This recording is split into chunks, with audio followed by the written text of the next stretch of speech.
Acheter un ton pour 3 millions d'euros juste pour primer? Montrer son jet privé sur sa chaîne YouTube? Le Squeezie japonais qui documente son emménagement dans sa villa à 12 millions d'euros? Perdre 70 milliards d'euros en un an? Découvrir les 4 grands conglomérats qui contrôlent le Japon? Révéler l'identité de l'homme le plus riche du pays? Ou encore exposer une star qui fait plus de 3000 dates de concert pour engraisser les poches d'une secte? Bienvenue dans l'univers des riches au Japon. Au Japon, pays de l'harmonie et du respect, même les milliardaires aiment se faire discrets. Le parfait exemple, c'est Takemitsu Takizaki, le fondateur de Keyence, et ça ne vous dit probablement rien. Ouais, même sa boîte elle est discrète. En revanche, vous avez forcément déjà utilisé un produit de chez eux. Cette entreprise a fait sa fortune avec des capteurs, tout ce qui est détecteur de mouvement et de proximité, mais aussi avec les lecteurs de code barre industriels. Et on dit de son président qu'il est excessivement discret parce qu'il n'y a quasi aucune interview, aucune prise de parole et presque aucune photo de lui. Et ça, c'est tout le contraire de Yusaku Maezawa. His name is Yusaku Maezawa. Le créateur de Start Today, une entreprise de vente de CD importés, et de Zozo, une marque textile sur mesure. Lui, son truc, c'est le show-off. Il part dans l'espace en tant que touriste pour 12 jours en décembre 2021. Il fait même gagner des places pour aller visiter la Lune, mais malheureusement le projet sera annulé. En revanche, il ne s'arrête pas là parce que le 1er janvier 2020, il va promettre 1 milliard de yens à ses abonnés sur Twitter. Effectivement, il annonce sur son compte qu'il va offrir 1 million de yens à 1000 personnes tirées au sort parmi celles et ceux qui retweetent son message. Et là, forcément, il y a du monde pour retweeter. 4,3 millions de personnes vont retweeter son message. Et il va effectivement donner l'argent, tout ça dans le but de faire une expérience sociale sur le bonheur. Quelque chose me dit qu'il serait très copain avec MrBeast, lui. Pourtant, Yusaku n'est que 20e dans le classement des plus grandes fortunes japonaises. Oui, calme-toi, Yusaku, parce que tu ne possèdes que 2 milliards de dollars. C'est 10 fois moins que Monsieur Discret qui, pour le coup, lui est numéro 2. Mais alors, le numéro 1 du Japon, c'est qui? Eh bien c'est lui, Tadashi Yanai, le fondateur de Fast Retailing, une holding qui possède le gigantesque Uniqlo. D'ailleurs, pour l'anecdote, pour briller en société, eh bien à la base, Uniqlo, c'était censé s'écrire avec un C. Sauf qu'au moment d'enregistrer la marque, eh bien la personne s'est foirée et a écrit un Q, et bah le président il a dit « Oh c'est cool !» On garde. Sa philosophie à Tadashi Yanai, lui, c'est une victoire pour 99 échecs. C'est souvent cette phrase qu'il met en avant dans ses speeches, et c'est totalement le contraire de celui qui aurait dû être le numéro 1. Il s'agit de Masayoshi Son, le patron de SoftBank, l'opérateur téléphonique numéro 1 du Japon, donc notre Orange à nous. Ce mec, comment vous dire, il a des baloches en or. Pour ceux qui ne comprennent pas, baloche en japonais, ça se dit kintama. Kintama qui veut dire littéralement boule en or. Ce Masayoshi Son, alors qu'il ne possède même pas d'opérateur, il va réussir à convaincre Steve Jobs de lui filer l'exclusivité sur l'iPhone sur le territoire japonais. Donc juste avant qu'Apple sorte son tout premier iPhone, il va racheter dans la panique là, quoi, Vodafone Japan, allez hop, on prend. Et c'est comme ça que jusqu'en 2011, c'est-à-dire l'iPhone 4S, il va conserver l'exclusivité sur le territoire nippon de l'iPhone. Un iPhone au Japon, c'était lui jusqu'en 2011. Après bon, forcément, tu peux pas garder l'exclusivité tout le temps. Mais comme je vous ai dit, ce monsieur, il a eu un échec, un gros échec. Parce que quand tu perds tes clés, c'est relou, tu perds ton portefeuille, c'est relou, mais quand tu perds 70 milliards, c'est comment? Oui, en l'an 2000, le PDG a perdu 70 milliards. Pendant 3 jours, il a été l'homme le plus riche du monde et paf! Éclatement de la bulle internet, crash boursier. Mais ne vous inquiétez pas pour Masayoshi Son.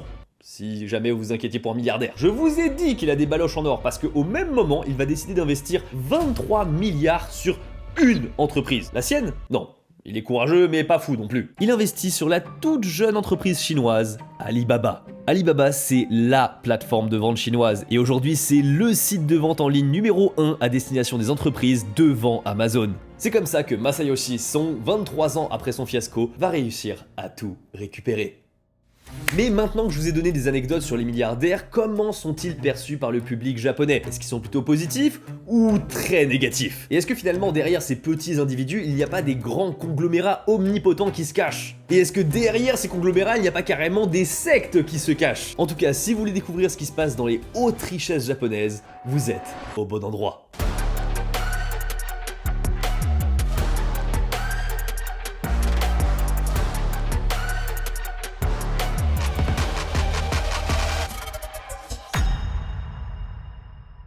Masayoshi Ito, c'est l'homme qui est 7ème sur le classement des plus grandes fortunes du Japon. C'est vraiment grâce à lui qu'on a 7-Eleven au Japon. Mais il a aussi créé autre chose. Il a créé une des plus grandes chaînes de supermarchés au Japon, Ito-Yokado. On a des rayons avec des viandes, des nouilles, des boissons à profusion, mais aucune gamme qui fait à la fois énergisant, limitation de sucre, hydratation et milkshake. Alors que pour le coup, Oli, eh bien, il fait les 4. Je vous le dis tout de suite, vous avez le code Louis pour avoir 5 € de réduction sur votre première commande et Louis tout court pour avoir 10% sur votre commande. Et pour tous ceux qui ne savent pas comment ça fonctionne, tu vas prendre de la poudre comme ça, tu la mets dans ton shaker, une fois que tu as ton shaker, tu mets de l'eau dedans, voilà, faut quand même avoir de l'eau, tu secoues et tu obtiens directement ceci. Donc là littéralement je peux boire SpongeBob.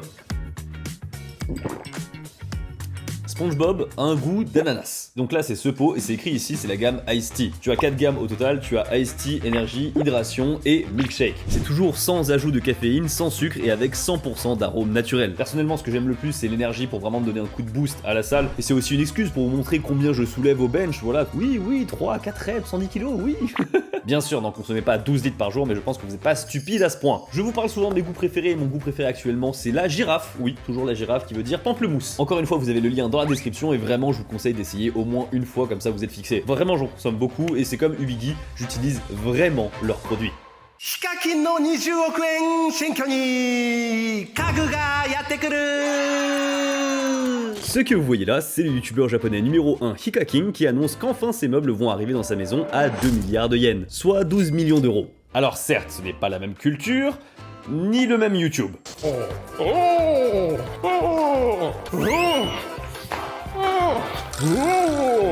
Mais je pense qu'en France, si Squeezie présentait son penthouse à plusieurs millions d'euros et ses meubles à quelques dizaines de milliers d'euros, eh bien ça passerait pas trop bien. Au Japon, pour comprendre à quel point c'est vraiment pas pareil, il suffit de faire un tour dans l'espace commentaire. C'est agréable d'acheter des meubles et de voir une pièce vide devenir plus épanouissante. Je ne pourrais jamais acheter quelque chose comme ça moi-même, donc c'est amusant de simplement le regarder. Ah, c'est vraiment la bienveillance au max. Mais si HIKAKIN s'est permis de faire ça, c'est parce qu'au Japon, présenter sa maison de luxe, sa maison de star, eh bien c'est un concept d'émission très populaire.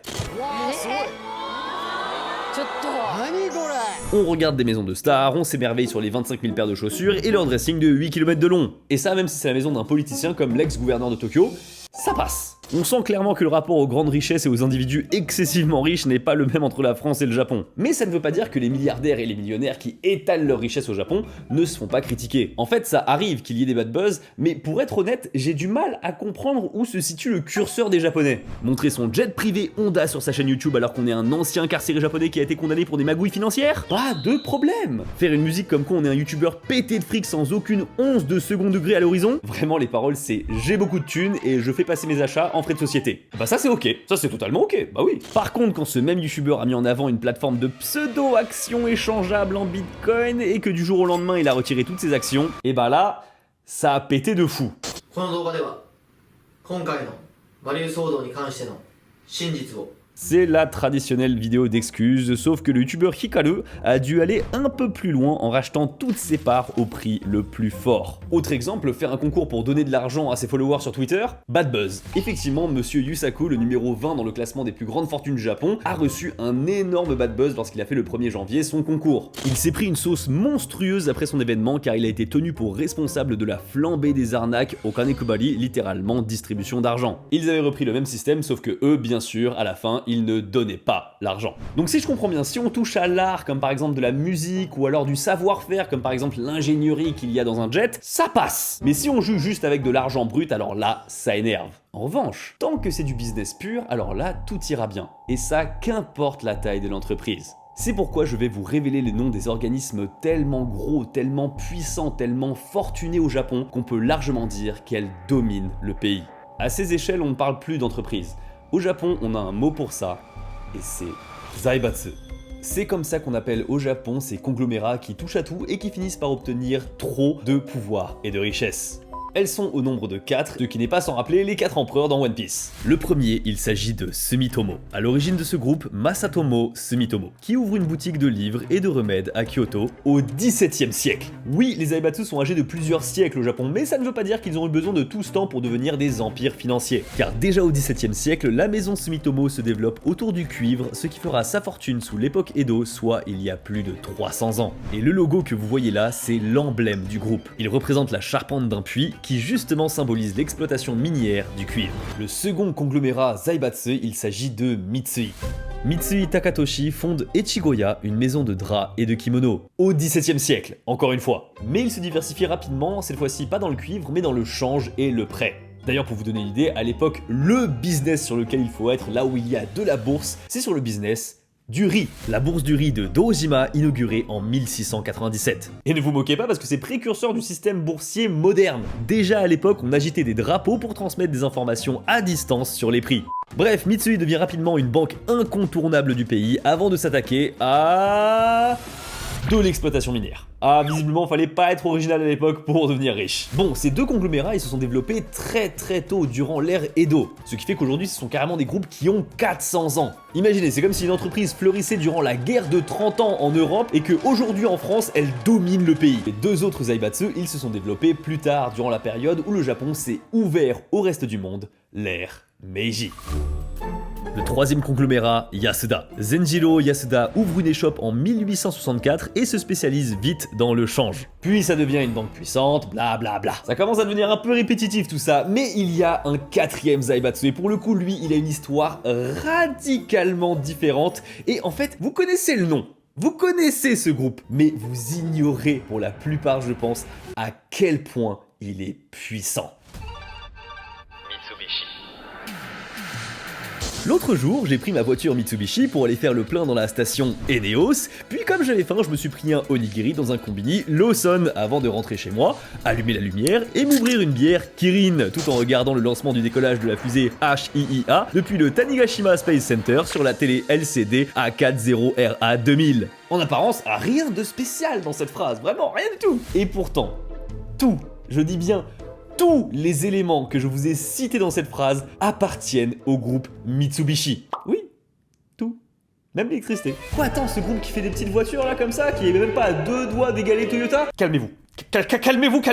C'est vrai qu'en France ou même dans le reste du monde à part au Japon, si tu dis Mitsubishi, on va penser aux voitures. Mais vraiment au Japon, c'est beaucoup plus grand que ça. Ils sont dans la food, le bâtiment, les banques, l'immobilier, les assurances, l'énergie, les transports et même dans la bière.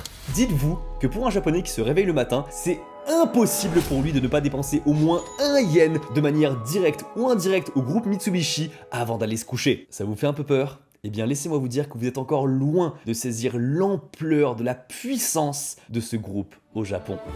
Iwasaki Yataro est né dans une famille d'agriculteurs anciennement nobles. Son arrière-grand-père avait dû vendre son titre de samouraï pour survivre à la grande famine Temmei qui a tué pas loin d'1 million d'individus au Japon.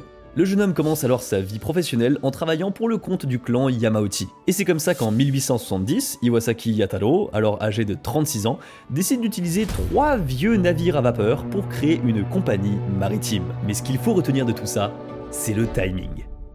Iwasaki prend cette décision au meilleur moment possible. Vraiment, de l'histoire du Japon, depuis le début de ce qu'on connaît jusqu'à aujourd'hui, c'était le meilleur moment. Ça reste à prouver pour l'avenir. Parce qu'en effet, on est 2 ans après la vraie ouverture du Japon au reste du monde, c'est-à-dire au tout début de l'ère Meiji. Vous vous souvenez quand le commodore Machu Perry il est arrivé pour dire « Ouvrez les frontières, ou sinon on bombarde tout !» Mais ça a pris un petit peu de temps pour les Japonais pour réellement ouvrir la porte grande ouverte. Voilà, donc on est au début, vraiment tout début de l'ère Meiji, et les Japonais ont besoin de découvrir le monde, de comprendre comment il fonctionne, de ramener des technologies directement chez eux, de comprendre comment ça se passe. Bref, quand on est resté enfermé pendant 200 ans derrière des grands murs, on a envie de savoir ce qui se cache derrière l'océan. Donc vous comprenez que lancer une compagnie maritime à ce moment précis, eh bien c'est comme investir dans le Bitcoin en 2008. C'était vraiment la chose à faire. Mais maintenant, Iwasaki, pour faire tourner la boutique pour le compte du clan Yamauchi, eh bien il a besoin d'un nom. Et c'est comme ça qu'ils vont avoir la bonne idée de fusionner les 2 kamons des 2 familles, celui des Iwasaki et celui des Yamauchi. En fusionnant les deux, on obtient alors le Mitsubishi qui signifie littéralement les 3 diamants. Ah, et je sais pas qui était le graphiste à l'époque, mais vraiment je trouve que son travail a été tout bonnement magnifique. Sauf que je suis obligé de vous dire la vérité, eh bien la première vraie mission de la compagnie Mitsubishi, c'est pas d'envoyer des émissaires découvrir le monde, de rapporter justement des produits exotiques sur le territoire japonais. Non. La première mission, c'est d'envoyer des soldats japonais et du matériel de guerre sur Taïwan pour aller casser la gueule des peuples autochtones. Ah, c'est tout de suite moins classe, mais par contre, ça va rapporter très gros. Parce qu'en guise de remerciement, le gouvernement japonais va offrir à Mitsubishi 30 navires. Ça va considérablement augmenter leur flotte, mais aussi lier le destin de Mitsubishi à celui du gouvernement et à l'armée. Dans les années 80-90, c'est la diversification de l'entreprise. Bureau de change, assurance, mine de charbon, immobilier. Ah oui, et puis quand je dis immobilier, c'est de l'immobilier. Vraiment, faut que je vous raconte cette histoire parce qu'elle est incroyable. En 1890, le gouvernement décide de vendre des casernes et des terrains d'exercice du ministère de la Guerre. Ça représente pas moins de 363 000 mètres carrés. Sauf qu'ils ne vont pas s'embêter à vendre à des particuliers chaque petit morceau de terrain. Ils veulent vendre à une grande entreprise la totalité du terrain pour que cette entreprise se développe dessus et vende ou loue les morceaux de terrain à d'autres entreprises. Et vous l'avez deviné, qui va se farcir le rachat des 363 000 mètres carrés? Eh bien c'est Mitsubishi. Sauf que vous le sentez à ma voix, eh bien c'est pas vraiment un cadeau. Iwasaki, il voit juste des terrains vagues et il a pas du tout envie de racheter ça. Malheureusement pour lui, il ne peut pas discuter de ça avec le gouvernement, il y est totalement contraint. Métaphoriquement, il a quasiment le flingue sur la tempe en disant ouais, oublie pas qu'on t'a filé 30 navires. Ok, ce qui fait qu'il va carrément devoir dire ça pour se justifier auprès de ses employés. Mitsubishi doit son existence à la nation, acceptons pour le bien du pays. Alors Mitsubishi, de force, amer dans la transaction, décide de racheter au prix visé par le gouvernement, soit 1,28 milliard de yens, la totalité du terrain. Ah là là, coup dur pour l'entreprise.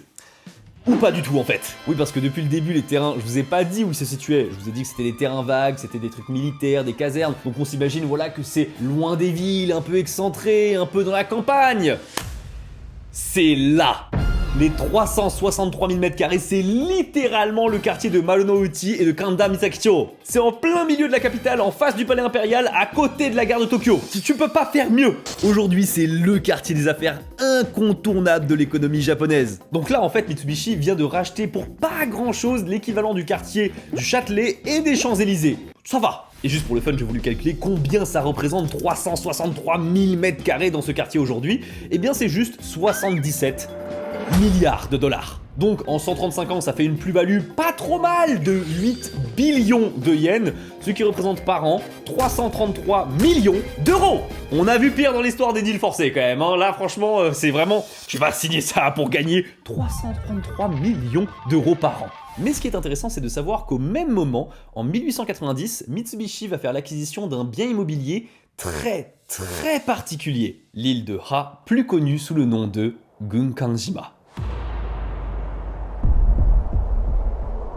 Oui, cette île mondialement connue pour son visuel unique, pour l'une des densités de population les plus extrêmes du XXe siècle, pour être le saint graal des urbex au Japon et pour son histoire controversée, appartenait à Mitsubishi.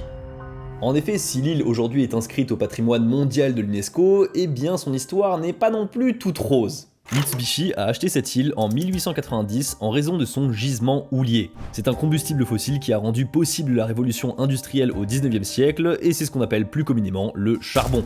Et rapidement, il va y avoir beaucoup d'agitation sur ce petit morceau de terre acheté par Mitsubishi. Et ça jusqu'à ce qu'on considère que le morceau de terre il est vraiment trop petit et donc on le fait agrandir en 1897, puis une nouvelle fois en 1899. Il faut comprendre que c'est vraiment toute une ville qui s'installe sur l'île de Ha, avec des habitations pour les employés, mais aussi des commerces, une école et un hôpital. A noter d'ailleurs que pour faire face aux violents typhons qui passaient dans la région, le premier immeuble en béton du Japon sera construit sur cette île en 1916. Mais là où l'histoire de l'île va se gâter, c'est durant la Seconde Guerre mondiale. Alors que la Corée est sous occupation japonaise, 800 travailleurs forcés coréens sont envoyés sur l'île. Et là-bas, on va dire les termes, ils sont exploités comme des esclaves. C'est tu travailles ou tu meurs. Et si tu essayes de t'échapper, ce sont des formes de torture extrêmes qui t'attendent. Les chiffres sont toujours discutés, mais on estime qu'il y a autour de 120 Coréens qui sont morts sur l'île. Mais le reste du Japon n'est pas en reste. Mitsubishi s'active en fabriquant des avions de combat. Le chantier naval de Nagasaki produit des perles de la flotte japonaise. Et c'est environ un quart de la production aéronautique de l'Empire nippon et un tiers des moteurs fabriqués qui sont sous le signe de Mitsubishi. Et à ce moment-là, vous connaissez l'histoire, le conflit s'éternise et les Américains décident d'y mettre un terme. Vous vous doutez bien qu'en 1945, après la défaite et la capitulation du Japon, la richesse du pays n'est pas à son paroxysme. Les principales villes du pays ont été rasées par les bombardements. Les mauvaises récoltes et les transports paralysés forcent les Japonais à se nourrir de rations bien minces, autour de 775 calories par jour pendant plusieurs mois autour de 1946. C'est très en dessous des besoins nutritionnels d'un corps humain adulte qui sont autour de 2000 calories par jour. Et pourtant, même dans ces temps de crise, les Zaibatsu arrivent quand même à tirer leur épingle du jeu. Mais pas pour longtemps. Malheureusement pour elles, les Américains vont vite comprendre que ces conglomérats, ou plutôt ces familles, sont si puissantes et si influentes qu'elles ne laissent que trop peu de place aux autres entreprises pour se développer à grande échelle. Et c'est pour cette raison que les forces alliées vont décider tout bonnement de dissoudre les Zaibatsu. Mitsubishi reçoit des ordres formels de ne plus utiliser son logo ni son nom pour les autres sociétés. C'est en effet la fin pour les 3 diamants. Alors tous ces grands groupes, tous ces Zaibatsu, ils sont morts? Eh bien officiellement oui, ils se sont scindés en plein de petites entreprises qui ont chacune leur indépendance. Indépendance mon cul, ouais! En 1954, l'entreprise Yowa Real Estate, la branche immobilière de l'ancien groupe Mitsubishi, est en train de se faire racheter par des opérateurs boursiers. Et à cette époque, il est interdit au Japon pour une entreprise de racheter elle-même ses propres actions. Et c'est la crise, si l'entreprise est trop segmentée, ça sonnerait le glas du démantèlement définitif de l'ancien groupe. Et bizarrement, toutes les entreprises de l'ancien conglomérat Mitsubishi, que je rappelle sont totalement indépendantes et ne discutent pas du tout entre elles, se sont mises à racheter massivement les actions de Yowa Real Estate. Tiens donc! Et bizarrement, tous ces chefs d'entreprise complètement indépendantes, on le rappelle, se sont mis à faire des déjeuners en mode réunion des anciens élèves comme ça, et ils ont appelé ça le Mitsubishi... Faut pas trop le dire. Mitsubishi Kinyokai, littéralement Club Mitsubishi du vendredi. Tous les deuxièmes vendredis du mois, ces grands chefs d'entreprise de l'ancien Zaibatsu Mitsubishi se regroupent pour faire une bouffe dans le quartier de Marunouchi. Tiens, le quartier des affaires qu'ils ont eux-mêmes construit, comme par hasard. Et bien sûr, ils certifient au gouvernement et aux Américains, c'est surtout les Américains, ils leur certifient « On n'est pas du tout là pour discuter business, vraiment, on parle de la météo, de ce qu'on va manger, à aucun moment on décide du rachat par exemple de Yowa Real Estate. Oh mais non! Ah vraiment, plus c'est gros, plus ça passe. Et vous savez quoi? Eh bien, 10 ans plus tard, à force de faire des déjeuners, eh bien, le groupe Mitsubishi se reforme. Oh bon, on l'avait pas vu venir celle-là. Bon, j'arrête de vanner, mais ce club de vendredi de Mitsubishi, eh bien, il existe encore aujourd'hui. Alors bon, tous les chefs d'entreprise du groupe Mitsubishi ne sont pas invités parce que ça ferait 4500 personnes à inviter. Oui, Mitsubishi a 4500 entreprises. Oui, il n'y a que les 27 sociétés principales qui sont invitées, avec notamment ce qu'on appelle les Big Three qui règnent en maître. Le premier, c'est Mitsubishi Heavy Industries, qui s'occupe de l'aérospatial, c'est donc eux qui envoient des fusées dans l'espace, et de la défense avec la production de 45% des navires et de 50% des sous-marins des forces d'autodéfense japonaises. En deuxième, on a la Mitsubishi UFJ Bank, c'est littéralement la banque numéro 1 du pays en termes d'actifs, il n'y a même pas de débat de nuances à avoir, c'est la numéro 1. Ils ont tout le pognon. Et enfin, le troisième des Big Three, le troisième diamant, la maison mère Mitsubishi Corporation. Elle s'occupe du trading et des investissements dans tous les secteurs comme l'énergie, le gaz, les minéraux, les matériaux, le pétrole, les infrastructures, l'automobile et même la bouffe. Bref, je pense que vous avez compris un peu au moins à quel point Mitsubishi est un colosse dans le paysage économique japonais. Pas de grands dirigeants dans le classement des milliardaires japonais, mais une cohésion d'entreprise extrêmement forte. Il représenterait selon les estimations entre 4 et 5% du PIB national, donc quand vous irez au Japon, vous n'aurez pas d'autre choix à un moment donné d'une manière directe ou indirecte d'enrichir la Supra Corporation Mitsubishi. Et pourtant, il existe au Japon un homme qui pourrait en un claquement de doigts racheter l'entièreté d'une des entreprises du Big Three Mitsubishi, comme par exemple le Mitsubishi Heavy Industries, coté à 95 milliards de dollars. Mais attendez, pourtant la fortune numéro 1, Tadashi Yanai, fondateur d'Uniqlo, ne possède entre gros guillemets que 48 milliards. Et même lui ne pourrait racheter en théorie que 50% de Mitsubishi Heavy Industries. Alors oui, en effet, l'homme dont je veux vous parler n'est pas dans le classement des plus grandes fortunes du Japon que je vous ai présenté tout à l'heure. Et il y a une très bonne raison à ça. Laissez-moi vous parler de Satoshi Nakamoto. S'il était classé, il serait 20e parmi les plus grandes fortunes mondiales. Mais alors pourquoi je parle au conditionnel depuis tout à l'heure? Eh bien parce que Satoshi Nakamoto, on ne sait pas qui c'est. Comment on peut cacher son identité quand on possède 100 milliards de dollars? Il y a forcément quelqu'un qui l'a vu, quelqu'un à qui il parle pour gérer sa fortune, son empire. Eh bien, rien de tout ça. Satoshi a fait sa fortune en inventant quelque chose. Il est responsable d'une des plus grandes créations du 21e siècle, il s'agit tout bonnement du Bitcoin. Bitcoin down about 7% this week. People have to watch that to see that. The United States will be the crypto capital of the planet and the Bitcoin superpower of the world.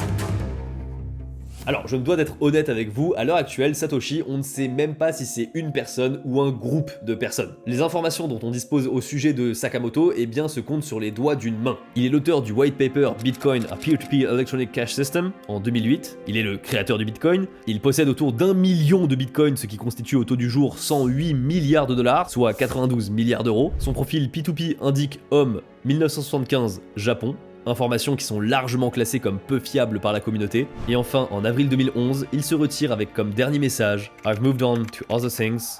Je suis passé à autre chose. C'est vrai que ce genre de mystère, ça fait rêver. En tout cas, personnellement, j'adore ça. Mais si comme moi, vous languissez de découvrir qui est cette personne ou ces personnes qui se cachent derrière Satoshi Nakamoto, eh bien, il reste un dernier espoir qui s'appelle l'informatique quantique. Et je parle d'espoir, mais ce serait plus un désespoir absolu pour l'humanité à l'heure actuelle. Si on parvient à atteindre un certain seuil dans l'informatique quantique, qui n'est pas encore atteint, je vous rassure, eh bien c'est la fin du monde. Et j'exagère pas du tout parce que du peu que j'ai compris, j'ai même l'impression d'être un peu optimiste en disant fin du monde. Alors je vais vous expliquer ça en vulgarisant à outrance. Tous les comptes bancaires, données personnelles, procédures sur internet sont bloqués aujourd'hui par des mots de passe. Des mots de passe qui ont plus ou moins de caractères. Plus on met un nombre élevé de caractères à ces mots de passe, plus il est difficile à craquer. Ça paraît logique. Mais concrètement, pourquoi ? Un ordinateur classique, s'il veut forcer le passage et craquer le mot de passe, il va simplement faire une combinaison, puis une autre, puis encore une autre. Si on reporte ça sur un cadenas, il va faire 0, 0, 0, 0, puis 0, 0, 0, 1, puis 0, 0, 2, vous avez compris. C'est une combinaison à la fois, et même s'il va très vite en enchaînant tout, eh bien ça va lui prendre énormément de temps avant de trouver. Et ça prendra autant de temps de plus pour chaque caractère dans le mot de passe. Sauf que l'ordinateur quantique, lui, il ne va pas travailler de la même manière. Il va être beaucoup plus efficace parce qu'à chaque fois qu'il y a un choix à faire, eh bien il va explorer les deux choix, ou les 12 millions de choix, en même temps. En gros, il va démultiplier ses essais en fonction du nombre d'options qui se présentent à lui. Donc si on reprend le cadenas, il va faire 0, 0, 0, 0, puis d'un coup explorer en parallèle 0, 0, 0, 1, 0, 0, 2, 0, 0, 3 jusqu'à 9, en une seule action. Et ça, c'est ce qu'on appelle la superposition. Et fatalement, vous vous rendez compte que, eh bien, il va aller beaucoup plus vite. Mais alors, c'est quoi le problème d'aller beaucoup plus vite? Franchement, on va être content, on va avoir des super ordinateurs en fait. Et bien le souci, c'est que si un code peut être craqué par un ordinateur classique, on va dire en 1000 ans, et bien en théorie, pour un ordinateur quantique fonctionnel, il n'y en a pas encore, mais fonctionnel, et bien il mettrait seulement quelques jours. Et là, vous comprenez tout de suite que ça va foutre la merde. On pourrait avoir accès en quelques jours à vos données personnelles, votre compte en banque et même votre portefeuille de Bitcoin. Voilà pourquoi le fondateur du Bitcoin devrait refaire surface si les ingénieurs parviennent à créer un ordinateur quantique fiable. En gros, il devrait revenir pour sécuriser les clés d'accès. Mais bon, faut quand même être honnête que ce problème d'ordinateur quantique, déjà, on n'en a pas encore fabriqué un de fiable, et avant que ça touche le Bitcoin en particulier, ça va aussi toucher tous les systèmes bancaires du monde. Enfin bref, vous imaginez bien le bordel. On pourrait en théorie vous dépouiller de tout ce que vous avez, mais aujourd'hui, la technique pour dépouiller les gens, c'est pas aussi compliqué qu'un ordinateur quantique. Même des personnes qui ont fait fortune, qui sont bien entourées, qui semblent être protégées, se retrouvent dépouillées et même réduits en esclavage. C'est précisément ce qui est arrivé à une des plus grandes stars de la figure musicale japonaise. Histoire de X-Japan. Je vous ai déjà parlé de la secte la plus puissante du Japon, la Soka Gakkai. Ils ont 8 millions d'adhérents juste au Japon. Mais quand on fait cette taille, il n'y a pas vraiment besoin de ponctionner jusqu'à la moelle les membres de la secte. En revanche, vous vous doutez bien que pour une secte de taille plus petite, eh bien ce n'est pas la même histoire. En 1982, des lycéens, Toshi et Yoshiki, forment un groupe dans leur terre natale, dans la ville de Tateyama, à Chiba. Toshi, c'est le chanteur, et Yoshi, le batteur, le leader du groupe. Pour accomplir leurs rêves, ils vont jusqu'à Tokyo où après plusieurs années à faire des essais et changer de membres, ils finissent par percer sous le nom de X en 1989 avec leur album Blue Blood qui se vend à 600 000 exemplaires. Puis en juillet 1991, c'est la sortie de Jealousy, Jalousie, et c'est le succès absolu numéro 1 à sa sortie. Avec tous ces succès, le groupe commence à réfléchir à l'international. Logique. Mais malheureusement pour eux, ils se rendent compte qu'il y a déjà un groupe aux États-Unis qui s'appelle X et c'est pour ça qu'ils décident de changer de nom pour plus de lisibilité et ils se renomment X-Japan. Faut pas mettre leur musique parce qu'ils sont très touchy là-dessus. L'anime Dandadan en a récemment fait les frais, mais je m'égare. En 1993, ils ont de nouveau un succès avec un plus petit album, Art of Life. Mais Yoshi, le batteur, atteint par une hernie discale, ralentit considérablement le groupe dans sa création musicale, et même sur les tournées. Et c'est comme ça que Yoshi et Toshi, malgré une très belle amitié, n'arrivent plus à ranger leurs différends de côté et annoncent la dissolution du groupe fin 1997. Et c'est là, mesdames et messieurs, qu'on commence le début de l'enfer. Tout part d'une femme, Moritani Kaori, renommée Kei-san. Toshi s'est marié avec elle en 1997 et très peu de temps après la dissolution du groupe, elle le force à la suivre dans un séminaire de 3 jours. Dans ce séminaire, Toshi ne le sait pas, mais tous les membres qu'il va rencontrer ce jour-là font partie d'une secte, sa femme incluse. Déjà fragile psychologiquement, le chef de la secte Masaya n'aura aucune difficulté à laver le cerveau de Toshi. Il n'oublie pas non plus de l'éloigner de ses proches, Kei-san jouant un rôle majeur dans cette déconnexion. C'est comme ça que, totalement isolé, Toshi va démarrer une carrière solo. Ça va être totalement supervisé par le chef de la secte Masaya, et Masaya, il a envie de beaucoup d'argent. Toshi va leur faire un nombre de dates de concert absolument cataclysmique. 3000 dates en seulement quelques années. Il joue pas dans des salles prestigieuses, non, juste dans des écoles, dans des maisons de retraite pourvu que ça rapporte un peu d'argent. Même si bien sûr tout cet argent part directement dans les poches du gourou de la secte. Toshi, piégé dans un engrenage psychologique, est battu tous les jours, physiquement. Psychologiquement, on fait en sorte qu'il soit remonté contre ses proches et sa famille, et on lui subtilise tout son argent. Toshi n'est plus que l'ombre de lui-même, mais Masaya va aller encore un cran plus loin. Si la poule aux œufs d'or ne pond plus, eh bien il lui reste quand même une dernière carte à jouer. Cette dernière carte, c'est demander à Toshi de reformer X-Japan. Non, ce n'est pas une blague. En 2007, le groupe se reforme pour le plus grand bonheur des fans. Mais derrière tout ça, ce qu'ils ne savent pas, c'est que la situation est plus que critique pour Toshi. Parce que certes, la reprise est un énorme succès commercial, mais tout l'argent qu'il va récupérer, il ne va pas le récupérer. Ça part encore une fois dans les poches du gourou de la secte Masaya. Et ce dernier va vraiment tout pomper. Quand je dis tout, c'est qu'il va vraiment juste lui laisser 500 yens par jour pour survivre. Et là, on peut se dire, mais comment on peut accepter ça de son plein gré? C'est une folie. Eh bien, heureusement, cette fois-ci, forcément, comme il y a des tournées, il y a le groupe, il y a des enregistrements, eh bien, Toshi est plus en contact avec d'autres personnes. Il se rend compte peu à peu que sa situation est tout sauf normale. Et un jour, il franchit le pas. Toshi s'échappe de son calvaire pour aller faire un enregistrement en studio. Il pense être libéré, seul, mais sa joie ne sera que d'un court instant. Sa femme et des membres de la secte l'attendent déjà sur place pour le ramener de force. La tentative a échoué, mais ce soir-là, un grand pas a été franchi. Toshi veut se libérer, et au bout d'un moment, il va finir par y arriver. C'est comme ça que 2 ans après la reprise, soit en 2009, malgré les menaces de la secte d'envoyer des yakuza à ses trousses pour le découper, Toshi dépose le bilan et entame les procédures de divorce avec Kei-san pour sortir définitivement de la secte. Au total, pendant 12 ans, la secte aura absorbé l'entièreté des recettes réalisées par la star. Une fois l'histoire vraiment terminée, Toshi sort en 2014 un livre dans lequel il raconte ses 12 années de calvaire et de lavage de cerveau. Le titre est on ne peut plus explicite, Lavage de cerveau, le retour après 12 ans d'enfer. Et petite anecdote, c'est très intéressant de voir que le Wikipédia japonais ne mentionne pas du tout cette histoire. Je veux dire, c'est pas caché, le chanteur a carrément sorti un livre dessus, et pourtant il n'y a qu'une seule mention du nom Masaya, et c'est juste pour parler d'un partenaire commercial pour sa carrière solo. À aucun moment le mot secte n'est écrit, comme quoi le tabou au Japon est encore très fort. Merci beaucoup d'avoir regardé cette vidéo. Si elle vous a plu et que vous avez appris des choses, n'hésitez pas à vous abonner et à lâcher un pouce bleu. Voilà, ça fait plaisir. Surtout ne mentez pas, voilà, l'histoire de Mitsubishi elle est vraiment folle. Sur ce, je vous dis à la prochaine. Tchuss.